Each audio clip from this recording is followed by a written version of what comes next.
नमस्कार, राशि मंथन में आपका स्वागत है। भावानुसार ग्रह फल की श्रृंखला है हमारी जारी है और उसमें हम सूर्य, चंद्र और मंगल ये कर चुके हैं। बुध की श्रृंखला में भी हम 2 भाग कर चुके हैं। आज उसका अंतिम भाग लेके हम आए हैं। तो बुध के बारे में विस्तार से कि बुध किन चीज़ों का कारक है, किन चीज़ों का प्रतिनिधित्व करता है, वो पहले विस्तार से बता चुके हैं। तो बिल्कुल बस एक बार इसको पढ़ना ही है कि बुध जो है वो किन चीज़ों का मुख्य चीज़ों का कारक होता है।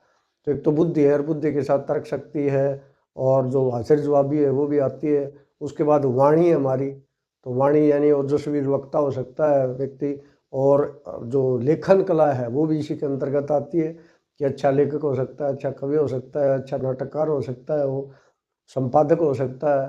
तो ये इसके अंतर्गत आती है।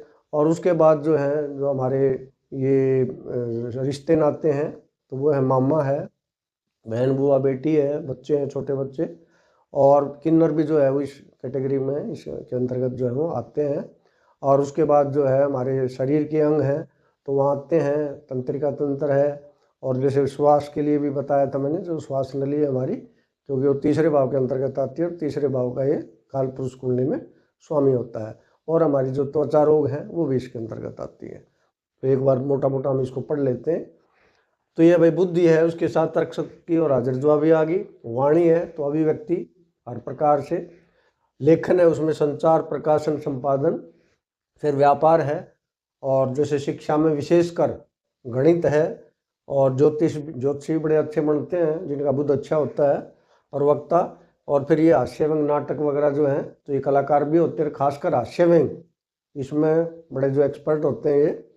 उसके बाद ये रिश्ते बताए थे, मामा, बहन, बुआ, बेटी, बच्चे, और किन्नर मैंने साथ में बताया था। आते हैं त्वचा, तंत्रिका तंत्र। अब आते हैं हम नवम भाव कि भाई नवम भाव, दशम भाव, एकादश भाव और द्वादश भाव में यदि बुध हो तो वो क्या परिणाम देगा। तो सबसे पहले तो ये समझना जरूरी है कि बुध एक शुभ ग्रह की श्रेणी में आता है, लेकिन उस शुभ ग्रह की श्रेणी में उसकी एक शर्त है कि उसका प्रभाव जो है उसके ऊपर वो अच्छे ग्रहों का हो, यानी शुभ ग्रहों का हो, उसके मित्रों का हो, या उसके साथ उसके मित्र या शुभ ग्रह बैठे हों। क्योंकि ये बच्चा ग्रह है और इसके ऊपर बहुत जल्दी संगत का प्रभाव पड़ता है। तो जैसा ग्रह साथ होगा, जैसे ग्रह का इसके ऊपर प्रभाव होगा, ये वैसा ही हो जाता है। तो हमारा नवम भाव जो है वो हमारा भाग्य भाव है मुख्य तौर पर। तो भाग्य को जो अगर मान लिया इसके ऊपर कोई खराब प्रभाव नहीं है तो बहुत अच्छा व्यक्ति का जो है वो भाग्य होता है। फिर ये धर्म भाव भी है, तो धर्म भाव में इसको जो, क्योंकि बुध है विनम्र जो ग्रह है, तो इसमें उदार दिल होता है, उदारवादी होता है, वो कट्टरता उसमें नहीं होती, तो धर्म का अपना वो बिल्कुल पालन करता है। फिर जो गुरुजनों का है ये, तो गुरुजन जो है वो काफ़ी विद्वान होंगे, क्योंकि बुध जो है बुद्धि का कारक है, काफ़ी जो हाजिर जवाब होंगे, तर्क शक्ति, तो वो जो है उसके गुरुजन जो भी होंगे वो विद्वान होंगे।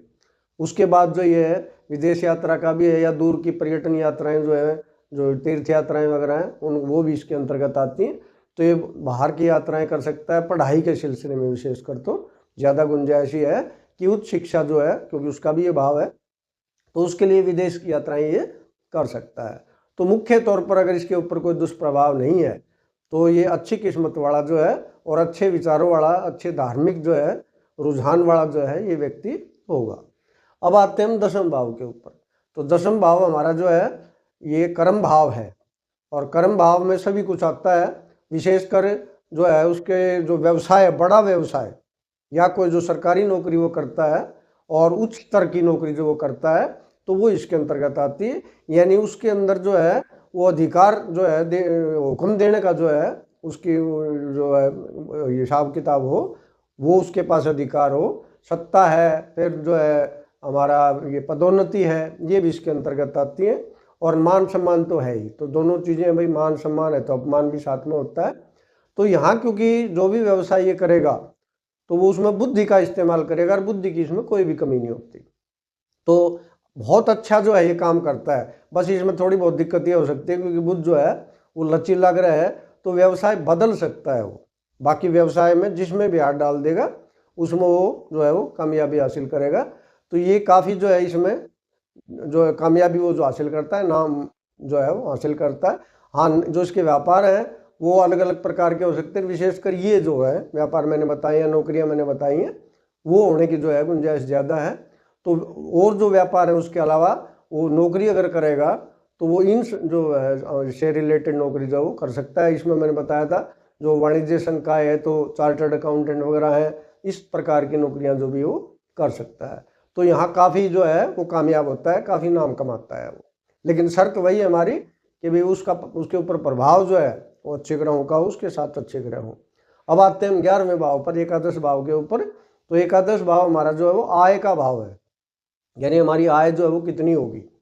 तो यहाँ और दूसरी जो चीज़ हमारी, ये हमारी मित्र मंडली या सोशल सर्कल जो है उसका भी भाव है, और जो हमारी इच्छाएं हैं उसका भी भाव है। तो यहाँ भी क्योंकि हर चीज़ में बुद्धि की जरूरत पड़ती है आजकल, और ये जो भौतिक जो भी कामयाबियाँ हैं उनमें बुद्ध का बहुत ज़्यादा जो है हिस्सेदारी होती है, बहुत बड़ा रोल होता है। तो यहाँ पर जो है वो बुद्धि का इस्तेमाल करते हुए जो है अपनी इच्छाएं पूरी करेगा। वही साथ में शर्त है कि भाई अच्छे ग्रहों के साथ हो, तो सारी वो अपनी इच्छाएं जो है बुद्धि के बल पर जो है पूरी कर सकता है। उसका सोशल सर्कल होगा वो काफ़ी बुद्धिमान व्यक्तियों का होगा, और अंतर्राष्ट्रीय स्तर पर जो है उसकी जान पहचान वो होगी। और वो एक जो है इस सेक्टर में जो पढ़ाई लिखाई का सेक्टर है, पढ़ाई लिखाई का जो क्षेत्र है उसमें काफ़ी नामी ग्रामी लोगों के साथ उसकी जान पहचान होगी, वो खुद भी एक नामी ग्रामी जो है वस्ती बन सकता है। और व्यापारी भी, क्योंकि व्यापार भी इसके अंतर्गत आता है। अगर उसकी इच्छा व्यापार करने की है तो उसमें भी वो बड़ा टाइकून, बिजनेस टाइकून जो है वो बन सकता है। अब आते हैं हम द्वादश भाव पर। तो द्वादश भाव जैसे कि भाई खासकर एक बृहस्पति और केतु को छोड़ के और कोई भी जो ग्रह है वहाँ यहाँ पर जो है वो अच्छा नहीं माना जाता, तो बुध भी उसी श्रेणी में आता है। लेकिन बुध की तो शर्त साथ में लगती है कि भाई वो प्रभाव किस ग्रह का है। तो ये हमारा मोक्ष का भाव है, अगर बुध सही है तो बिल्कुल मोक्ष प्राप्त कर सकता है, उसमें बुद्धि का इस्तेमाल कर सकता है, बड़ा अच्छा जो है धार्मिक प्रचारक जो है वो हो सकता है। और उसके बाद जो ये हॉस्पिटल का भी है, तो हॉस्पिटल में या तो भाई कोई अकाउंट वगैरह विभाग में जो है नौकरी लग सकता है, या भाई बीमार होकर भी जा सकता है। त्वचा रोग हो सकते हैं, इसको तंत्रिका तंत्र की समस्याएं हो सकती हैं, हाथों की समस्याएं हो सकती हैं, तो ये मरीज बन के भी जा सकता है। और जो हमारा जेल जो है विभाग है वो भी इसके अंतर्गत आता है। तो वहाँ वही बात है, या तो कोई अकाउंट वाली नौकरी ये कर सकता है, या भाई वो कैदी भी बन सकता है कोई न कोई ठगी वगैरह करके, क्योंकि यहाँ पर जो है बुद्धि का व्यय होता है। तो यहाँ पर जो है वो बुद्धि गलत इस्तेमाल करता है, या तो उसकी बुद्धि होती है नहीं, यानी वो बिल्कुल पागल भी हो सकता है। अगर बुद्धि ज़्यादा पीड़ित है तो वो पागलखाने में भी दाखिल हो सकता है। और बुद्धि अच्छी है तो भाई वो अच्छे कामों में लगाएगा, और बुरी है तो भाई वो ठग भी बन सकता है, चोरी चकारी भी कर सकता है, क्योंकि बुद्धि को तो कहीं ना कहीं तो लगना ही है। और उसके बाद अगर वो विदेश जाने का फैसला लेता है तो ये बहुत ही अच्छा काम करता है कि विदेश में अगर ये व्यापार फैलाता है तो वहाँ खूब कामयाबी हासिल करता है अपनी बुद्धि का इस्तेमाल करके। तो यहाँ मुख्य वही चीज़ आती है आखिर में कि बुध अगर उसके ऊपर अच्छा प्रभाव है तो चाहे किसी भी भाव में क्यों ना बैठा हो वो अच्छे परिणाम देगा, क्योंकि ये शुभ ग्रह है। और अगर वो पीड़ित है तो वो कहीं भी अच्छा फल जो है वो नहीं देगा। तो इसके साथ हमारी बुध की जो श्रृंखला है वो यहाँ समाप्त होती है। आगे हम बृहस्पति की श्रृंखला लेके आएंगे। नमस्कार।